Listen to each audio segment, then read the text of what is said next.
UPSC म्हणजे union public service commission. देशस्तरावर सरकारी कर्मचारी म्हणून रुजू व्हायचं असेल तर ही परीक्षा देणं भारतात बंधनकारक आहे. केंद्रीय स्तरावर सर्वोच्च सरकारी पदासाठी UPSC ही गुरुकिल्ली आहे. म्हणूनच ही गुरुकिल्ली आपल्याला मिळावी यासाठी पुणे दिल्लीसारख्या शहरात विद्यार्थी जीवाचं रान करत असतात. प्रसंगी बस स्टँड रेल्वे स्टेशनवर राहण्याची वेळ त्यांच्यावर येते, मात्र ते माघार न घेता वर्षानुवर्षे प्रयत्न करत राहतात. परंतु पराकाष्ठा केलेल्या या परीक्षेला प्रवेश मिळाला नाही, आणि तोही दुसऱ्यांच्या चुकीमुळे. हो, दुसऱ्यांच्याच. आणि ही घटना खरंच घडली आहे, तीही छत्रपती संभाजीनगरमध्ये. कारण अगदी किरकोळ होतं, मात्र त्याच कारणामुळे आज तब्बल 50हून अधिक विद्यार्थी UPSC परीक्षेपासून वंचित राहिले आहेत. बघा ना, किती विरोधाभास आहे.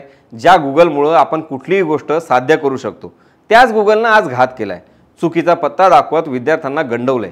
ही गोष्ट नेमकी काय? खरंच गुगलची चुकी की यामागचं काही वेगळं वास्तव दडलेलं आहे? हेच आपण आज जाणून घेणार आहोत, जरा वेगळ्या दृष्टीनं. म्हणूनच हा व्हिडिओ शेवटपर्यंत बघा. नमस्कार, मी स्वप्नील आणि आपण पाहतात त्याचं काय महाराष्ट्र. रविवार दिनांक 16 जूनला केंद्रीय लोकसेवा आयोगाची शहरात परीक्षा झाली. मराठवाड्यातील अनेक विद्यार्थी परीक्षेसाठी शहरात दाखल झाले. मात्र गुगल मॅपच्या चुकीमुळे UPSCच्या अनेक विद्यार्थ्यांना आपल्या केंद्रावर पोहोचण्यासाठी 1-2 मिनिटांचा उशीर झाला. त्यामुळे विद्यार्थ्यांना परीक्षेपासून वंचित राहावं लागलं. जवळपास 50पेक्षा जास्त विद्यार्थ्यांना परीक्षेपासून वंचित राहावं लागलं. हा प्रकार घडला तो विवेकानंद कॉलेजबद्दल.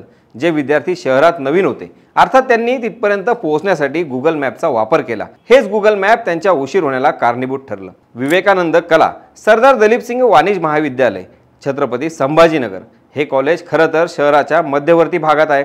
बस स्टँडपासून सुद्धा जवळ आहे. मात्र गुगल मॅपवर हे कॉलेज केंद्रस्थळापासून 12 किलोमीटर दूरवर दाखवत आहे. गुगल मॅपवर कॉलेजचा पत्ता टाकल्यानंतर ते वाळूज येथे असल्याचे दिसून येते. तिथे विद्यार्थी पोहोचले तेव्हा त्या ठिकाणी कुठलंही कॉलेज अस्तित्वात नव्हतं. शेवटी विद्यार्थी शोध घेऊन केंद्रावर पोहोचले खरे, मात्र तोपर्यंत उशीर झाला होता. कारण सकाळी 9 वाजता विद्यार्थ्यांना रिपोर्टिंगची वेळ देण्यात आली होती, तर 9:30 वाजता परीक्षा सुरू होणार होती. मात्र 9 वाजून 2 ते 5 मिनिटांनी विद्यार्थी केंद्रावरती पोहोचले, पण परीक्षा केंद्रावरील संबंधितांनी विद्यार्थ्यांना परीक्षेला प्रवेश नाकारला.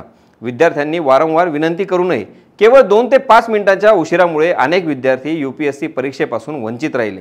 त्यामुळे परीक्षा केंद्रावरच अनेक विद्यार्थ्यांना अश्रू अनावर झाले. त्यांनी माध्यमांसमोर मोठा रोष व्यक्त करत कॉलेजवरच ताशेरे ओढले. एका विद्यार्थ्याच्या म्हणण्यानुसार कॉलेजनं गुगल मॅपवर तेच लोकेशन टाकलं आहे, म्हणून आम्हालाही तसंच दिसलं. त्यामुळे या घटनेत कॉलेजच पूर्णतः दोषी आहे. खरंच याला कॉलेज जबाबदार असेल का? कॉलेजच्या माहितीनुसार त्यांनी योग्य लोकेशनच अपडेट केलं होतं, पण हा प्रकार कसा झाला हे कळायला मार्ग नाही. या प्रतिक्रियेसह कॉलेज बाजूला झालं. आता संभाजीनगरमध्ये ही घटना आजची नाही, तर शहरात याआधीही अशा प्रकारच्या घटना घडलेल्या आहेत. पत्ता बरोबर पण ठिकाण मात्र वेगळंच. गुगल मॅपची देखील एक पॉलिसी असते, हे आपल्याला माहीतच आहे. जर का गुगल मॅपवर आपल्याला आपले लोकेशन अपडेट करायचे असेल तर आपल्याला एका विशिष्ट प्रोसेस असते. त्यानंतर गुगल मॅपवर आपले लोकेशन हे सर्चिंगमध्ये येते. मात्र या काळात गुगल मॅप चुकल्याच्या अनेक तक्रारी समोर येत आहेत. यातलं धक्कादायक वास्तव म्हणजे गुगल मॅप लोकेशन सुविधेसह ग्राहकांना आपल्या बिझनेसची जाहिरात करण्याची सुविधा देखील पुरवत असते, आणि या ॲडची वेगळी फीस आकारली जाते. कित्येकदा ग्राहक गुगल ॲडसाठी परवानगी देत नाही. कित्येक वेळा ॲडसाठी गुगलतर्फे संपर्क देखील केला जातो, मात्र ग्राहक गरज नसेल तर तयार होत नाही.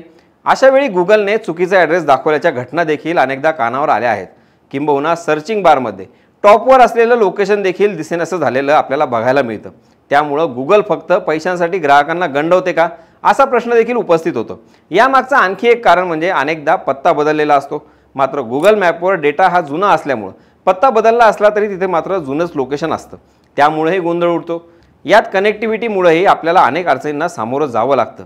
त्यामुळे या मोठ्या घटनेनंतर आता गुगलवर भरोसा ठेवावा की नाही हा प्रश्न अनेकांच्या मनात निर्माण झालेला आहे.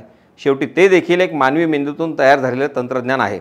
म्हणूनच हे युग जरी तंत्रज्ञानाचं असलं तरी त्यावर कितपत विश्वास ठेवावा हे मनुष्यानंच ठरवायचं असतं.